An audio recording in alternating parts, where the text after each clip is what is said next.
जी नमस्कार।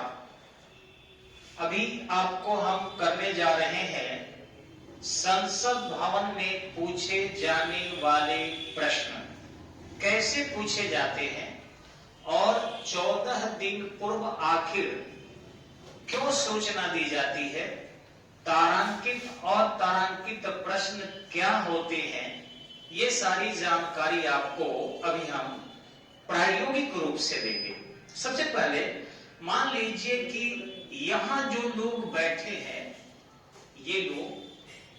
ये सब सत्ता पक्ष के लोग हैं, ये सत्ता पक्ष के लोग हैं और एक इनको मान लीजिए, ऐसे मान लेना है इनको, ये विपक्ष के लोग हैं।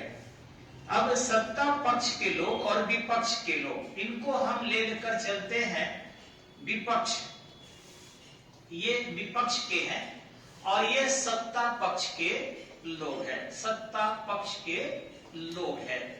अब रही इसमें मंत्रीगण, सबका सदस्य का अपना अपना सीट ऑलरेडी लोकसभा के माध्यम से मिलता है कि किस संसद सदस्य को कहां बैठना है। एक तरफ सत्ता पक्ष के लोग बैठते हैं, दूसरे तरफ विपक्ष के लोग बैठते हैं और जो उनके घटक दल है उनकी भी सीट का निर्धारण ऑलरेडी संसद भवन के द्वारा या संसदीय मंत्री के द्वारा अथवा वहां के जो प्रशासनिक पदाधिकारी है उनके द्वारा निर्धारित किया जाता है। और इस निर्धारण के बाद इसमें प्रश्न पूछे जाते हैं। आप यहां देखेंगे कि आपके ऑलरेडी स्पीकर बैठे हुए हैं, यानी सबसे ऊपर यहां जो दिखाई पड़ रहा है ये है स्पीकर, यानी कि लोकसभा अध्यक्ष। और यहां पर जो उनके नीचे बैठे हुए लोग दिखाई पड़ रहे हैं ये हैं आपके कैबिनेट सेक्रेटरी। ये जो कैबिनेट सेक्रेटरी होते हैं वो ठीक नीचे उनके बैठते हैं, यानी कि अध्यक्ष जैसे ऊपर बैठ गए और ठीक उनके नीचे जो है आपके कैबिनेट सेक्रेटरी होते हैं और आसपास जो है सेक्रेटरी के सहयोग करने वाले होते हैं। अब रहा कि ये कैबिनेट सेक्रेटरी होता कौन है, जो IAS बनते हैं और साथ ही साथ अपने समय के टॉपर होते हैं और उनके प्रशासन के सेवा के दौरान किसी भी प्रकार के कोई भी बड़ा आरोप नहीं होता।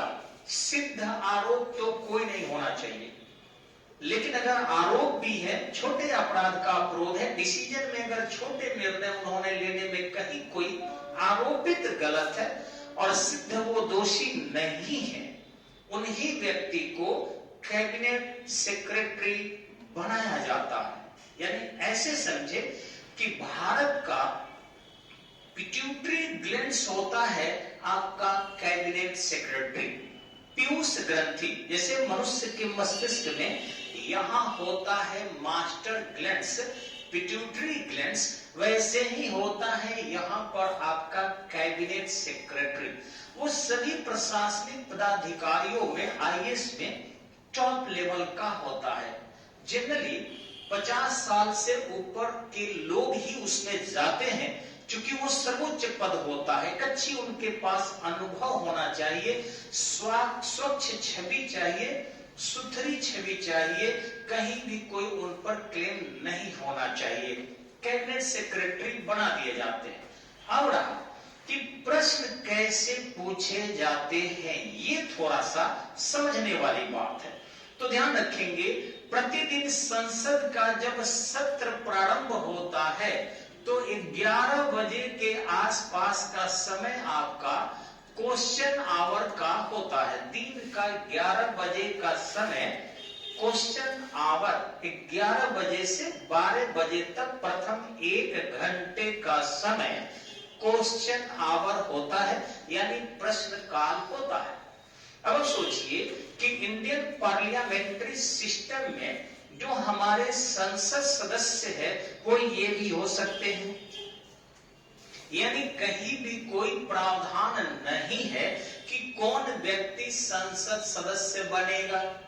बस केवल इतना है 25 वर्ष की आयु लोकसभा के लिए पूरा कर चुका हो, दूसरा 3 साल का सजा याफ्ता नहीं हो, भारत का नागरिक हो, लेकिन एजुकेशनल क्वालिफिकेशन कहीं भी वर्णित नहीं है।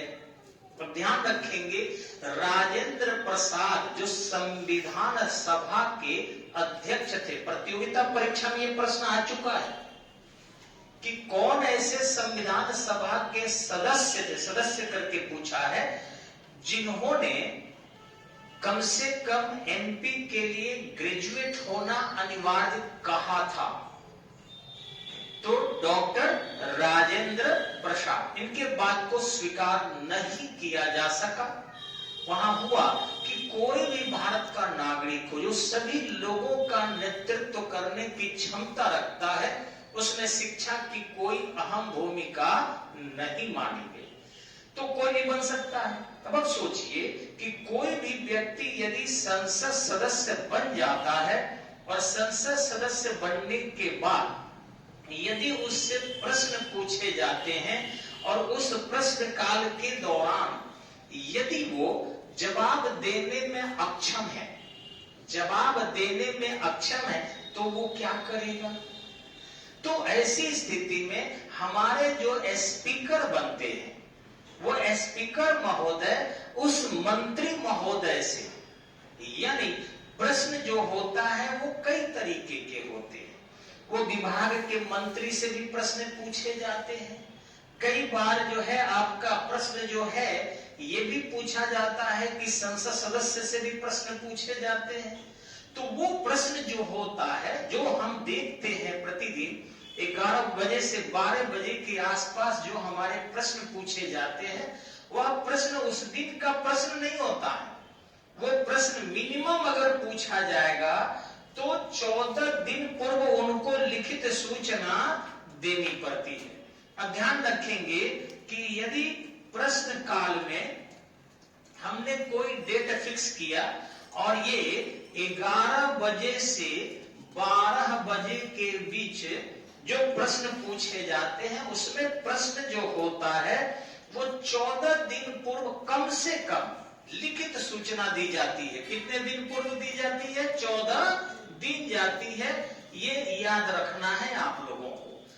अब 14 दिन पूर्व इसलिए लिखित सूचना दी जाती है कि हठात से किसी भी व्यक्ति से यदि कोई प्रश्न पूछ दिया जाए और हो सकता है कि उसका जवाब उसे नहीं आता हो, तो देश की जनता पर क्या प्रभाव पड़ेगा।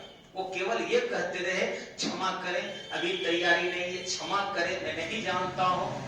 तो संविधान के लिखने वालों ने उसमें 14 दिन पूर्व के पहले से ही निर्धारित कर दिया था, ताकि इस 14 दिन में वो अपनी तैयारी कर ले। लेकिन एक और ध्यान रखेंगे कि यहाँ जो स्पीकर महोदय है, इनके पास पावर कहां से आती है? पावर आपके संविधान से आती है। और संविधान को पावर किसने दिया है? तो देश की जनता ने दिया है। दूसरी चीज है कि ये जो स्पीकर महोदय है, इनको जो भी प्रश्न पूछा जाता है, एक ध्यान रखिएगा कि लोकसभा के अध्यक्ष का निर्वाचन लोकसभा के सदस्य ही करते हैं। लोकसभा के अध्यक्ष का निर्वाचन लोकसभा के सदस्य ही करते हैं। और दूसरी चीज है कि लोकसभा का अध्यक्ष वही बनेगा जो लोकसभा का सदस्य हो। तो वैसी स्थिति में पहले तो वो लोकसभा के सदस्य बनने के लिए कहीं न कहीं चुनाव में खड़ा होगा और खड़ा होकर जनता के बहुमत को प्राप्त करके ही विजयी हुआ होगा और विजयी होकर तब सदन का सदस्य बना। और दूसरा कि जो 544 शेष रह गए लोकसभा में, उसके अलावा वो सब वोट करेंगे।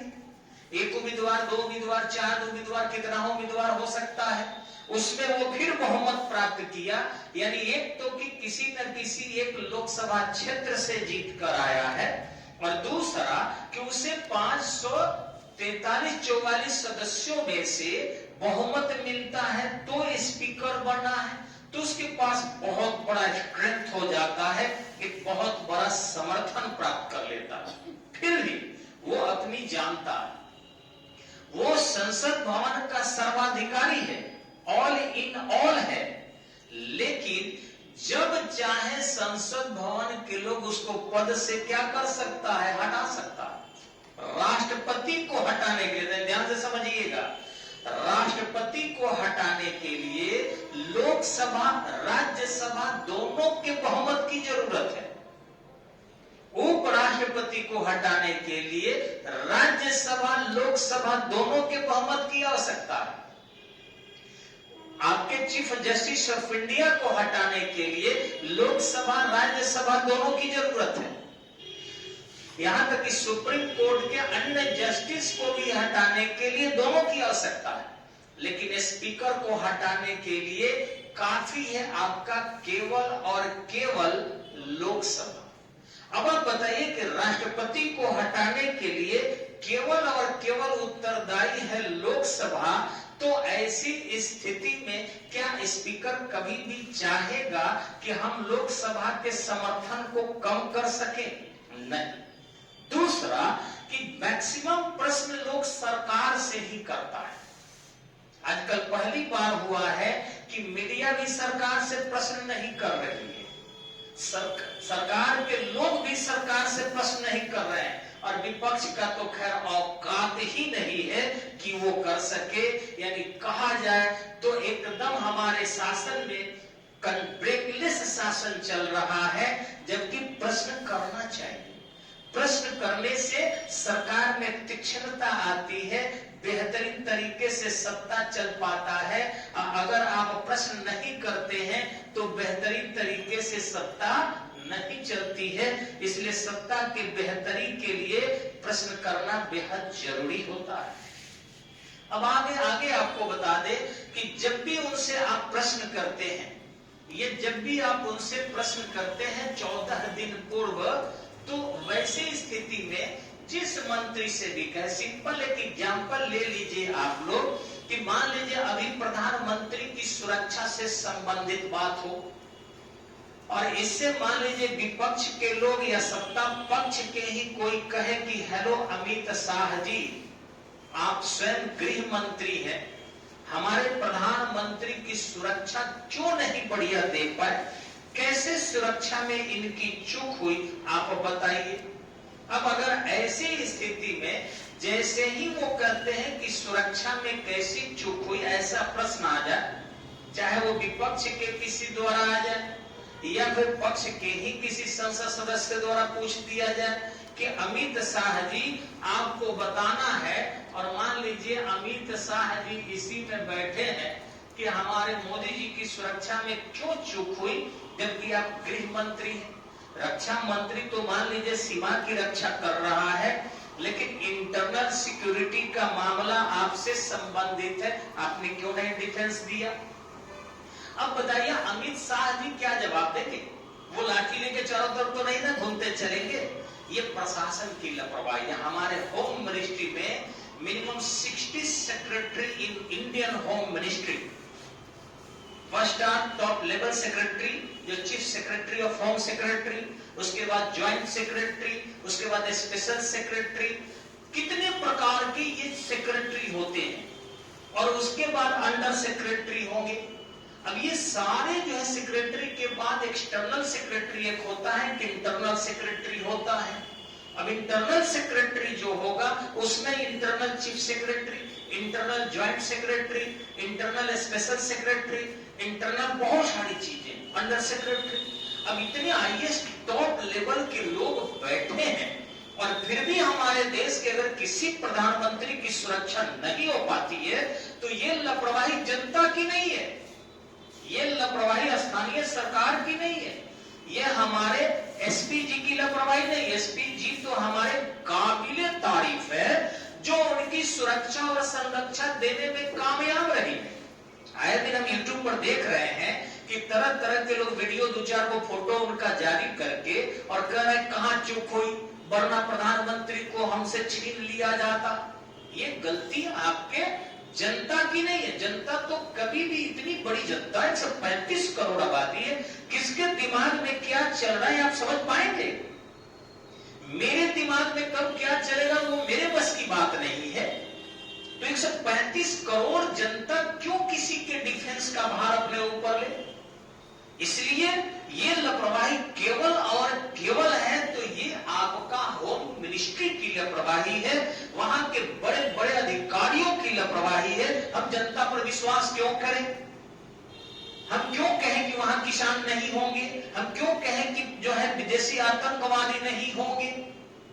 वो तो पॉपुलरिटी के लिए भी लोग सामने जा सकता है, बड़े बड़े अधिकारियों के सामने। अब वो क्या करने जा रहा है? रिस्पेक्ट में जा रहा है। क्यों जाने देंगे हम?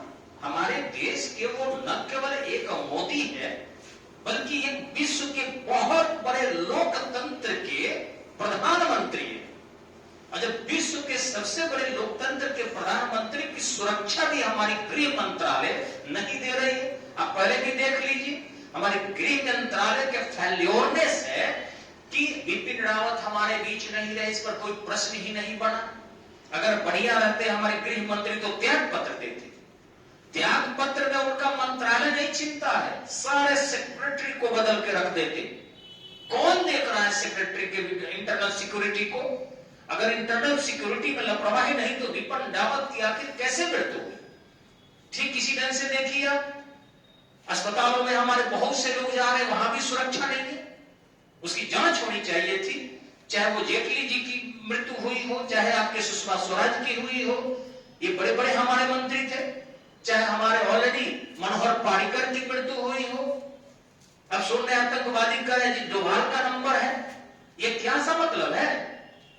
तो कहीं न कहीं गृह मंत्रालय में हमारे बड़े बड़े अधिकारी मिलीभगत है, लापरवाह है, अधिक वेतन उठा रहे, अधिक मदिरा पान में संलिप्त है, या विदेशों के कोई व्यक्ति इसमें खुफिया प्रवेश कर चुका है, आईएसआई प्रवेश कर चुकी है।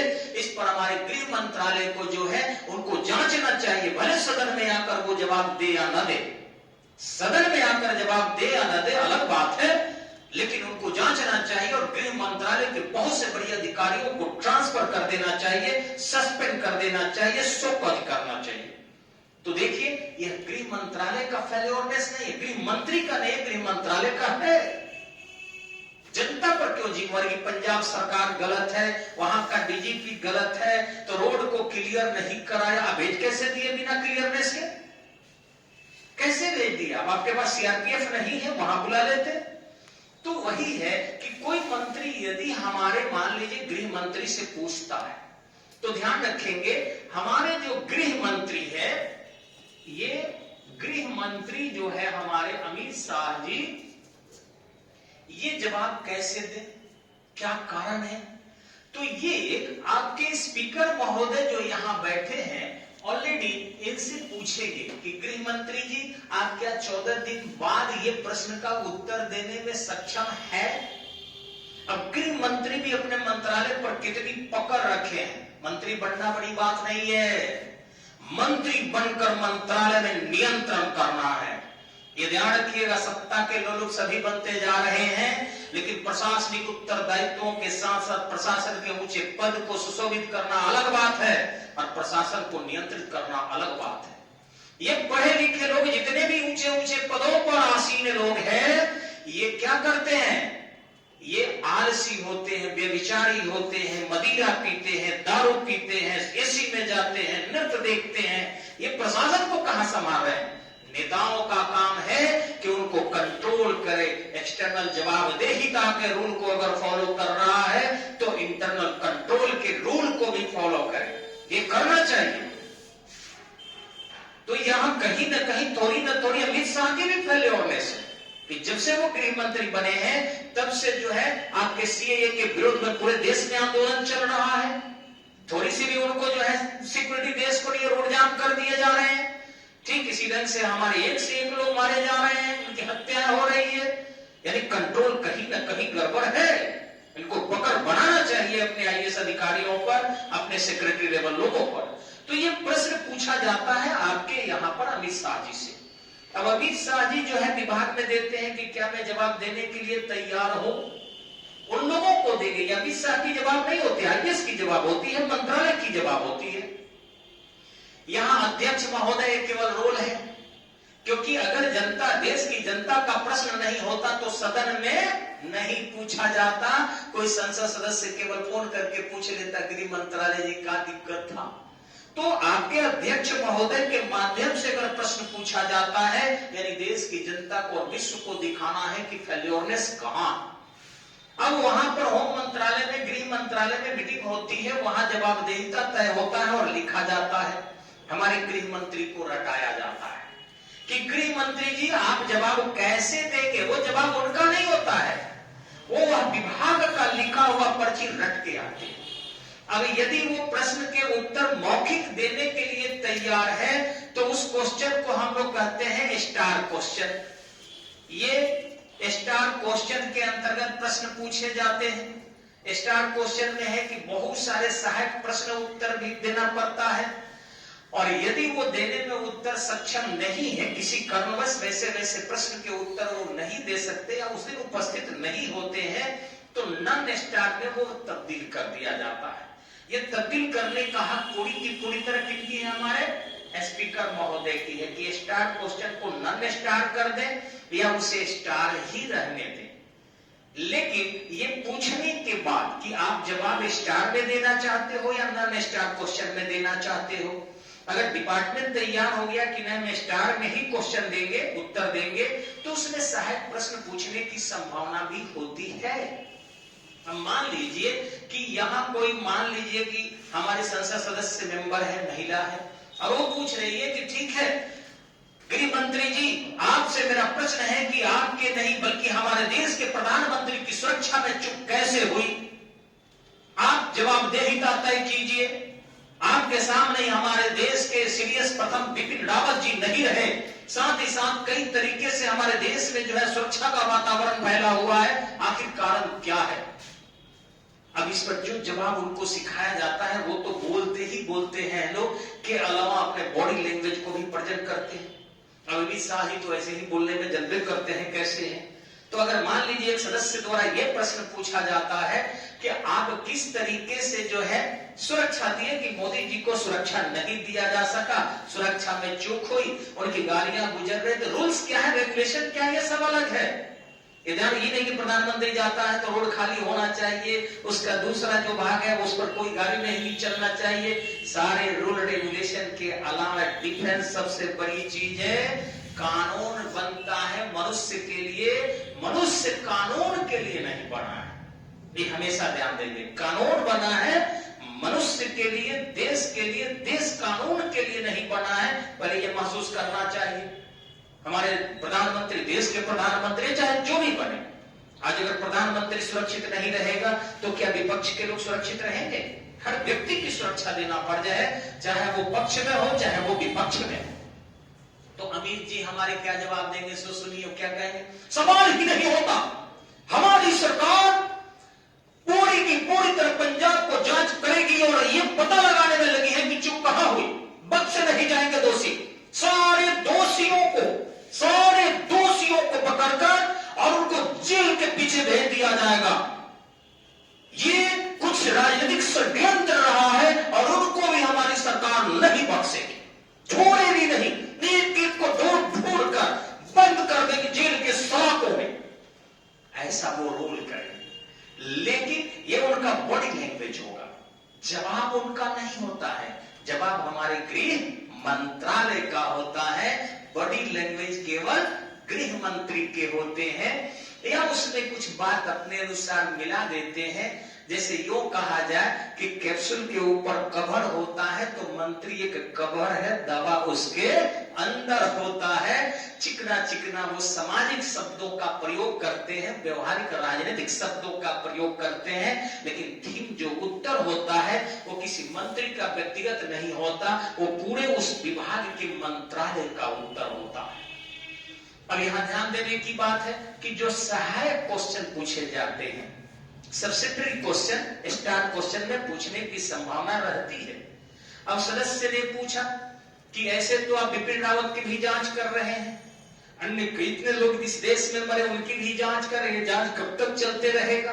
भविष्य के बारे में आपको क्या कहा जाए, क्या सिक्योरिटी दे पाएंगे, नहीं दे पाएंगे? कहेंगे आपको चिंता करने की जरूरत नहीं है।